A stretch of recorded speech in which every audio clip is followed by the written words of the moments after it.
Olá, vou dando continuidade aqui ao nosso estudo, agora falando do papel desse cooperador, desse obreiro, que é o intercessor. E eu quero deixar primeiro o versículo que está escrito no livro de Efésios, no capítulo 6, versículo 18.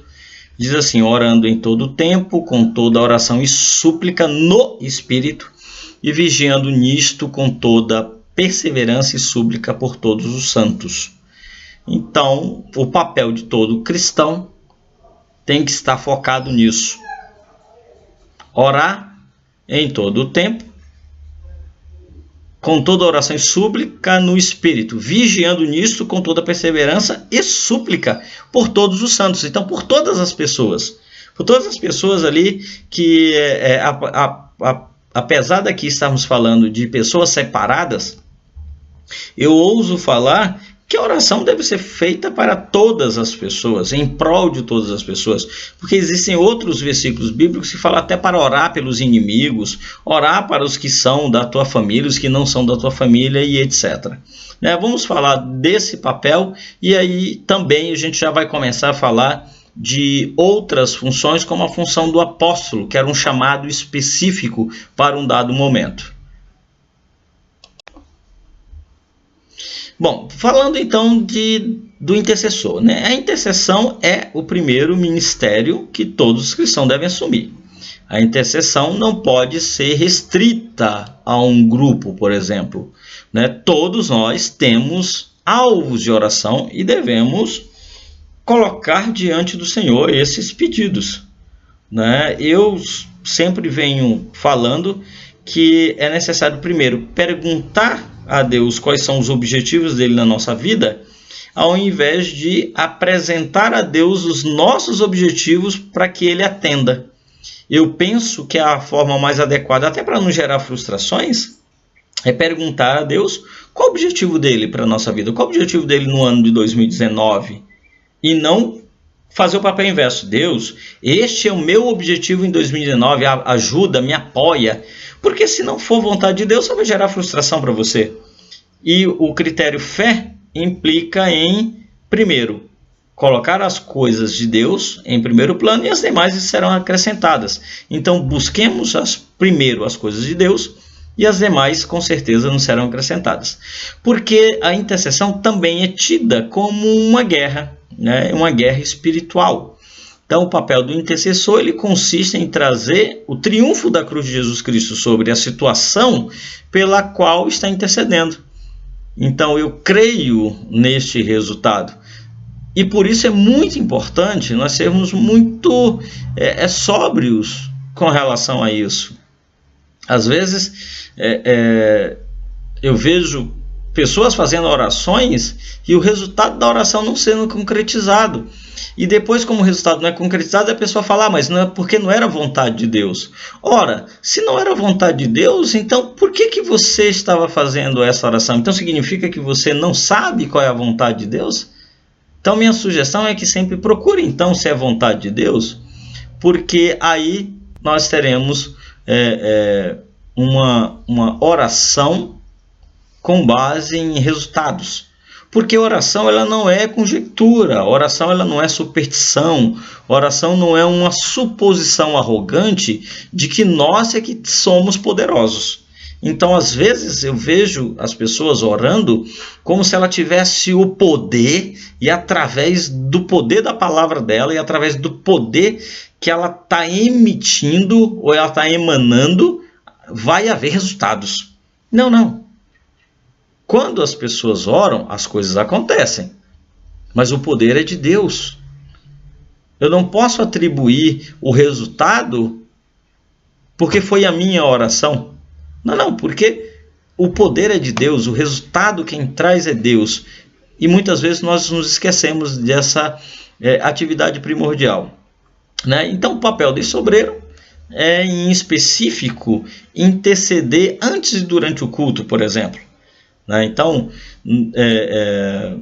algumas denominações tem um grupo que é um grupo de intercessores, onde antes do culto eles estão ali orando por este culto, e durante o culto, mas sem interferir na sua própria participação no culto público, eles estão colocando o andamento das atividades diante da presença de Deus, né? Mas sem uma necessidade de ele se afastar do convívio. O objetivo não é que esse intercessor ele esteja em uma sala específica ou esteja ali em um cantinho onde as pessoas falam, olha, ali estão os intercessores. Não, não. É papel de todos. Mas algumas denominações, eles destinam pessoas para que eles orem em específico por aquela atividade. Quando a gente fala em orar em espírito, nós estamos falando que nós estamos aqui presencialmente, estamos fisicamente, mas o nosso espírito está em constante oração. Mesmo assim, participando do culto ativamente, não tem por que eu parar de orar e estar louvando, até porque o louvor ou pode ser uma oração, ou pode ser uma pregação. Então, durante todas as atividades eu posso estar orando. A palavra do Senhor fala que é orar sem cessar, né? Este obreiro também ele tem a função de estar antenado espiritualmente durante o culto, né? Enquanto às vezes alguns estão apenas como coparticipantes. Então, nós sabemos que em alguns momentos da nossa história, mesmo no culto público, nós vamos ali até a igreja e nós estamos fisicamente lá, mas a nossa mente está em outro lugar, a nossa percepção, a nossa vontade, os nossos desejos estão em outro lugar.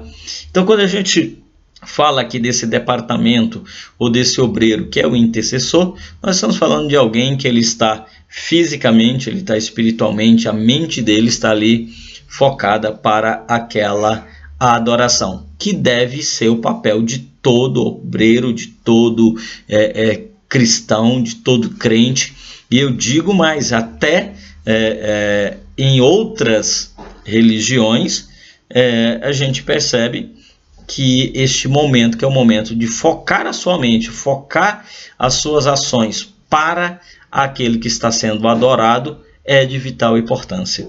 Então, que nós possamos também ter este exemplo, voltar às nossas atividades, voltar ao nosso tempo para aquele momento que é o momento de adoração e intercessão, tanto pelas pessoas que nós amamos, como as pessoas que nós não amamos, pelas pessoas que nem mesmo conhecemos, pelas lideranças locais, pelas lideranças governamentais e etc. Ok?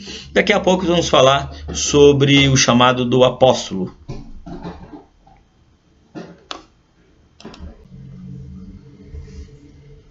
Falemos agora e comecemos a tratar sobre cooperadores, que eles são diferenciados pelo chamado e não somente pela função.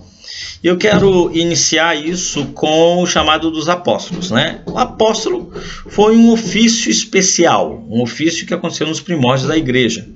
Apóstolo significa enviado, né? Eles se tornaram os líderes da igreja primitiva, ensinando o que tinham aprendido de Jesus, né, e criando uma base sólida para o crescimento da igreja.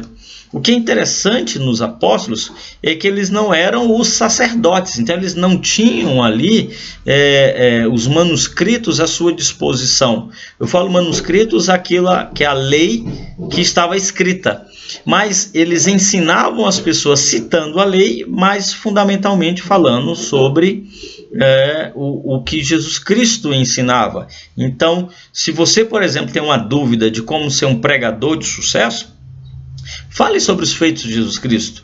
Não tenha dúvida, se você simplesmente falar sobre os feitos de Jesus Cristo, a sua pregação será de excelência, como os apóstolos também fizeram, né? Hoje ainda, né, nós podemos ter a figura do apóstolo.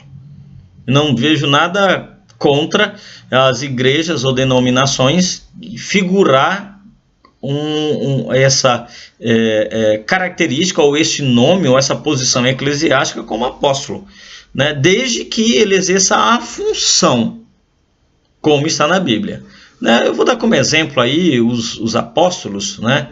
Além dos 12, né? Que nós sabemos os 12 apóstolos, né? Que é o Simão, também chamado Pedro, André, Tiago filho de Zebedeu, João, Filipe, Bartolomeu, Tomé, Mateus, Tiago, filho de Alfeu, Tadeu, que também é chamado de Judas, Simão, o Zelote, e Judas Iscariotes, né? Então, esse aí nós temos os 12 primeiros apóstolos.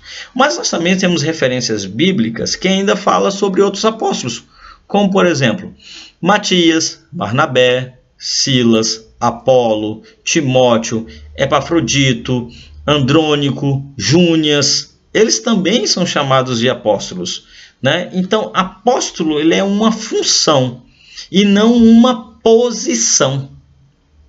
Vocês podem buscar como referência o que está lá em Lucas, no capítulo 6, no versículo 13, ou também em Mateus, capítulo 3, versículos 16 a 19, tem Atos dos Apóstolos, no capítulo 1, versículo 26, Atos dos Apóstolos, capítulo 13, versículo 2, também em Atos dos Apóstolos, capítulo 14, versículo 14, outra referência com base em estudo seria Romanos 16, 7, e 1 Coríntios, o capítulo 4, 9.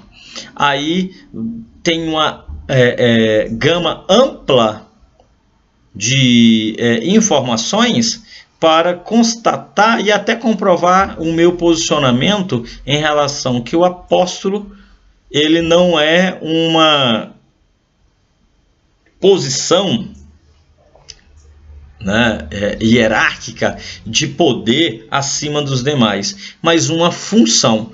Como naquele momento algumas pessoas tiveram a função de apóstolos, outros também podem ter a função de apóstolos. Então, estejamos aí estudando e esclarecendo. Qualquer dúvida, entre em contato conosco aí no portalinstruir@gmail.com ou acesse o nosso site, Portal Instruir, ou através mesmo aqui do canal do YouTube, onde a gente vem transmitindo aqui essas informações. Bom, finalizamos aí mais uma etapa, mais um estudo, e repetindo sempre que nós teremos um momento oportuno de detalhar cada uma das funções dos obreiros na parte 5 deste curso, que é o curso preparatório para obreiros e líderes. Tenha uma ótima manhã, tenha uma ótima semana, e até breve do nosso próximo encontro.